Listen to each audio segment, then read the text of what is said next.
Hello and welcome to another Bobby Fischer video. Since my last video for Bobby Fischer was pretty short, I just went ahead and did another one here. So this game played in 1964 also. Bobby Fischer with the white pieces, and he will smash through with the King's Gambit. And if you're not familiar with the King's Gambit, maybe you've heard of the Queen's Gambit due to the famous Netflix show. Here we have e4, e5, and Fischer was known for playing e4 with white here. And after e5, this pawn to f4 here is the King's Gambit.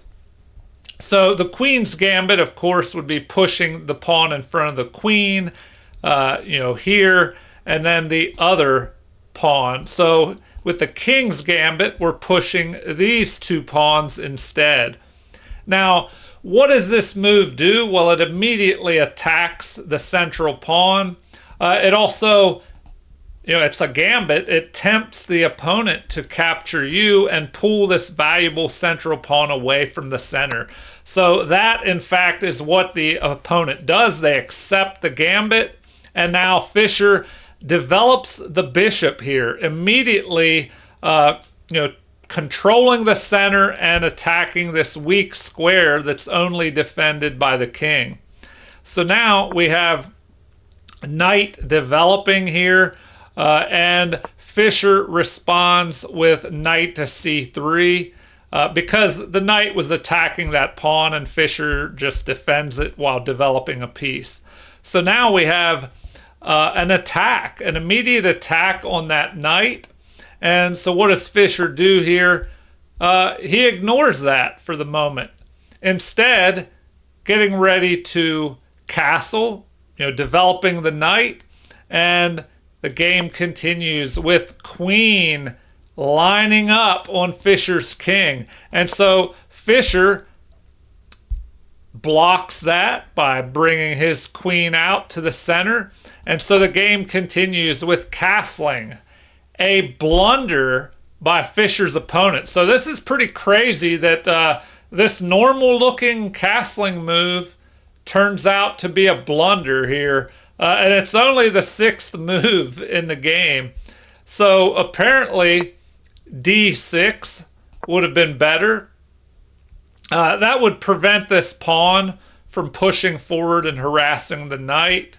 And it would also, allow this bishop to be activated, maybe come down here and pin the knight to the queen.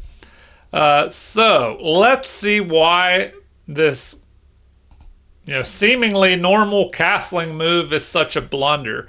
Well, now Fischer is able to conduct an attack here. He immediately pushes forward, threatening to capture the knight. So looks like the best thing to do here would be to capture this knight. But after that move is played, Fischer just recaptures, opening up the d file for a rook in the future. And now the game continues with knight that was under attack, getting out of the line of fire here. Apparently that's not the best move.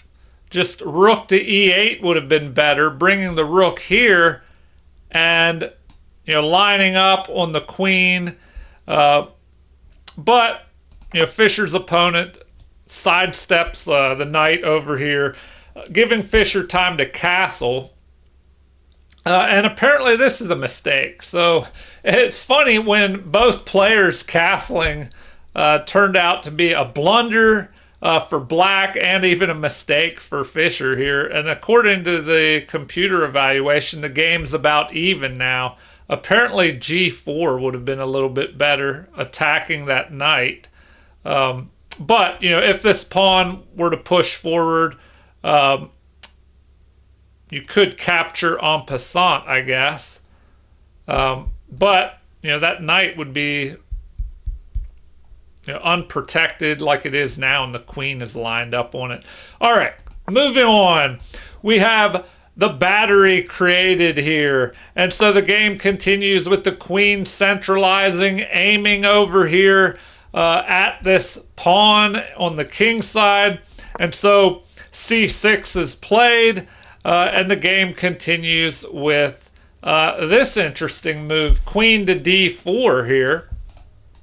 And now we're lined up on that. So, that could be something dangerous in the future. Let's see how Fischer continues. His opponent pushes forward here, attacking the bishop. So Fischer just repositions his bishop, and now he has bishop lined up on this pawn, queen lined up on the other pawn. So Fischer is slowly getting his pieces lined up here on the king side. And so the game continues with g6 being played, trying to block the scope of that bishop. And so now Fischer gives up his bishop here, but it looks like his opponent does not want to accept that. I guess the knight could have captured, but we have this attack on the queen. So the queen just drops back, and the knight still does not capture, instead developing another piece. Because black, they are kind of behind in development. Fischer, all he has to do is develop his rook here, whereas we have a bishop, rook, and that knight was not doing much either. So capture, another piece is developed. Fischer brings his final piece into the center, and the game continues with a pawn pushing forward here. An inaccuracy. Apparently, it would have been better to get that knight off the edge of the board and knock out that bishop. So here we have Fischer capturing en passant. The bishop is protecting that pawn. Queen's under attack. And now the queen sidesteps, revealing a discovered attack here. And what does Fischer do? Well, he gives up his queen for both of the rooks. And at this point, Fischer's ahead by +3. The computer gives him a winning advantage at this point. So let's see how Fischer goes ahead and finishes out this crazy King's Gambit game. All right, we have a capture. And if we go back and look at that, so Fischer gives up his bishop pair. The opponent captures that bishop finally, but it does allow the pawn to push forward, threatening to promote here. So very dangerous. Fischer's opponent, throws a check in here against Fischer.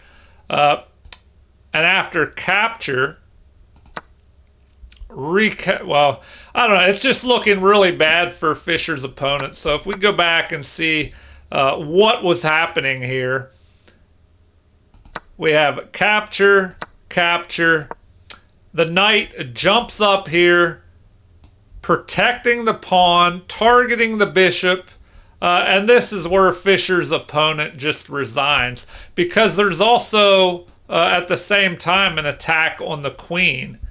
So what can be done here? It's not looking too good. The computer says the best thing to do is to just take the knight, giving up your queen, and then the rook would just capture. What's another option? Queen up to e7. But then, if the queen goes here, there's this threat of capturing with check, forking the king and the queen. The other option, bishop takes on d7. Yeah, so Fischer just kind of steamrolled his opponent here with this King's Gambit, which Fischer did not play as often. He was more well known for playing the Ruy Lopez with the white pieces. But, sometimes he would play the King's Gambit or the Italian game or the King's Indian attack, as well as the King's Indian defense. But, maybe I'll show more of those openings in future videos. So, Please like and subscribe to support the channel if you haven't already. Feel free to leave any comments. I always enjoy hearing what viewers and subscribers have to say. Thank you for watching and have a super chess day.